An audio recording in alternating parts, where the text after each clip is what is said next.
Yeah, I mean, like you said, I've been around this tournament for a good portion of my career.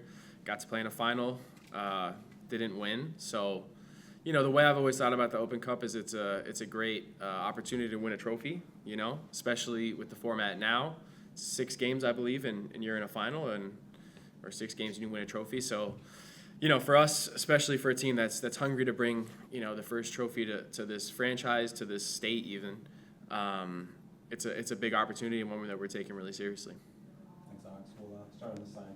Sound good for Just talking about your offense with Jacob coming back, you guys have leaned hard on Honey and Sam.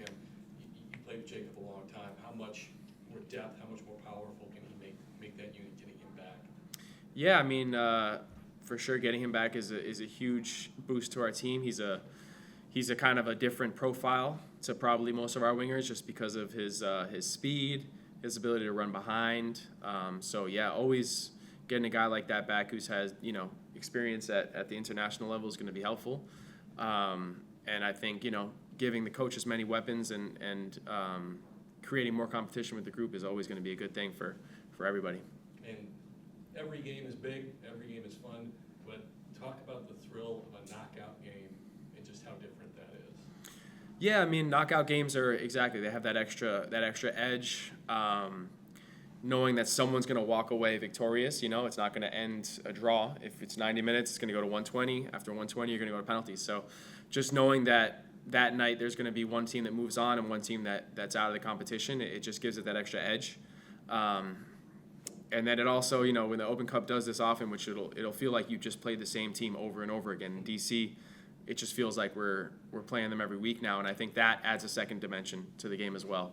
Two teams that start to really understand what the other opponent feels like playing against, the things they're trying to do, weaknesses and strengths, and I think that that can also add a dynamic to the game that could be interesting to watch. Right. What's the confidence level like for the team now? I mean, you lost, you played with 10 men last game, and you guys didn't seem to waver.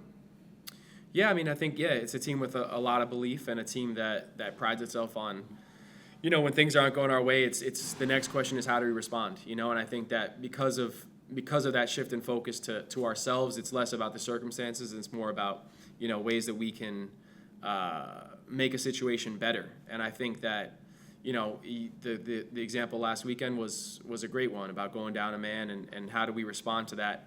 How do we make it better? It's not you're not always going to win those games, but it just shows where we are as a group and the belief that we have, and also the way that our anchors are able to carry us through situations that are unideal. Alex, how important is this streak that you have going on? It's 14 games since you last lost. Do you talk about it with the other players, and how important is it to have a tangible thing to hold on to? I don't think it's necessarily. I mean, it's important to be winning more than you lose. It's important to be losing as little as possible. So in that way, it is important, right? You're climbing the table. It shows that the things that the things that you're putting in are having a good output as well. The input is matching the output, or the outputs are matching the input. But I think that in terms of us talking to each other, or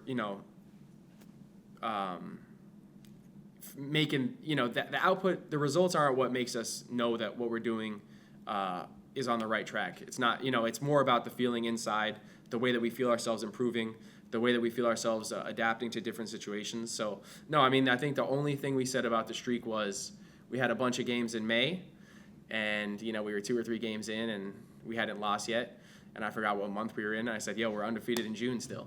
And so now every month I say the next month we're still undefeated. So it's July, we're still undefeated in August. So I think that's, that shows how those things aren't matter. We could lose the next game and it doesn't mean anything in terms of what we've done to get to this point. It's building on its own, and I think having that, understanding that if we lose, how we respond the next game is going to be all right. So Seattle was our last loss, and you saw how that was a rough game. And, that didn't affect our next games, and then these wins also don't affect us. We're not taking our foot off the pedal. So. And then we've heard of goalkeeper unions or center back pairings. Do you and the other wingers, Johnny, Ahmed, Jacob, have some sort of a group that you share information, maybe try to learn from each other?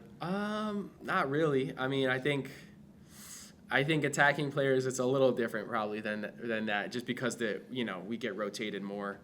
But obviously in your positional group, you go through a lot of the same types of things, and you're aware of what your role is going to be going into each game. So we definitely share that. And then with Johnny specifically going through his first professional red card, we're all there for him and telling him he's still a good guy after all, even though that temper is serious. But no, yes, I think we're as close to each other as we are the rest of the group. Alex, maybe this is looking ahead a slight bit, but you had the Leagues Cup run in 2023, but for the last 3 seasons you've kind of struggled in July and August in MLS play. I guess how do you avoid that this season? I guess what do you feel was different about this year's team that could allow you to do that? Yeah, I mean, I don't know. I guess just continuing to trust the depth of the group. In these hot months, it can really wear and tear on you, so you need to count on the whole team. And I think, again, not getting too caught up in stats like that. Just because the last 2 years have been one way, you could say, oh, we struggled last year, why weren't we struggling this year? It's just those types of the past doesn't affect necessarily the present, and it definitely doesn't affect the future. So I think that not worrying about things like that, continuing to push ourselves, continuing to find an edge, and just knowing that these summer months, these dog days of summer really do matter, because come the end of the season, there's a lot of points that are up for grabs in the summer. So I think just focusing on that and realizing that there's a lot to gain, and not worrying about losing, not worrying about things that have happened in the past. I guess what's been your perspective on just the connection of Hani and Sam up top? I guess what do you feel looks different about that pairing maybe this season? If anything. I don't know.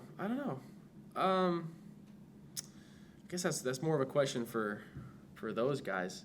I think just they're playing together more. They're understanding each other a little bit more, each other's tendencies, each other's the things the ways that they're able to be productive. So hopefully that's always going to pay dividends. They're both guys that I believe in and the whole group believes in a lot. I've seen Hani for a long time doing unbelievable things, and Sam is completely capable of the same. So having those guys on the team is always gonna be a productive and positive thing. Yeah, just looking back at the last 2 games that you played against DC, obviously the draw here and then getting a win at their place, but it felt like maybe they were able to close things down a little bit more than other teams have against you. Just looking at those 2 games, what do you think they did well to maybe limit some of the chances, and how are you kind of hoping to counter that tomorrow? Yeah, I mean, I think that they, especially when they played here, it'll be interesting to see, because when they played at home, it was a little bit different. But when they played here, it was really, really compact. A lot of players behind the ball, wasting time from a really, really, really early point. So, just slowing the game down in those ways. The goalkeeper was really taking a lot of time. Every time they were fouled, it was taking a long time. Getting the ball in was taking a long time. And then, like I said, it felt like 11 players in their own, last 40 yards or so. But at their home, it was a little bit different. At both games, they were missing Benteke, missing some guys. So getting those guys back is going to change things. But yeah, I think they keep it really compact. They play with a back 5, so they have a lot of numbers back there. And it's not easy to necessarily to break them down, but it's good practice for us. It's good training for us, and they could come out and do something completely different. So as much as you want to rely on the experience you have against them, you have to be ready for them to make tweaks. And like I said, they have different players coming into the group could change the dynamic. And then you've kind of earned a reputation for just working really hard and covering a lot of ground. In the past, it feels like with this Nashville team, you were doing a lot of that work kind of off the ball. And this year, you guys have been able to kind of close out games with possession. And just how important has that been to give yourself and other guys maybe a bit of a rest and just kind of slow things down and hold on to the ball for longer stretches? Yeah, I mean, I think exactly, like, it's always going to be better to close the game out with the ball, because you're just more comfortable. It puts less stress on you, and I think against the ball, it just adds stress, and when that piles on top of itself, it can ultimately you can bend and then break.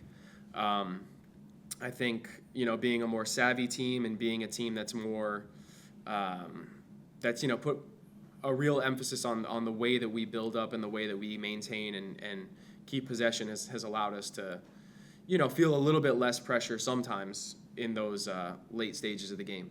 So yeah, I think as much as we can continue to beat teams and finish games out with the ball, that's going to be obviously a good thing. We're gonna have Charlie on Zoom. Hey Alex, this is Charlie Bone from MLSsoccer.com. So I've been writing about Sam Sturridge this week, and I wanted to see if I could pick your brain a little bit. You played with some pretty good strikers over your career.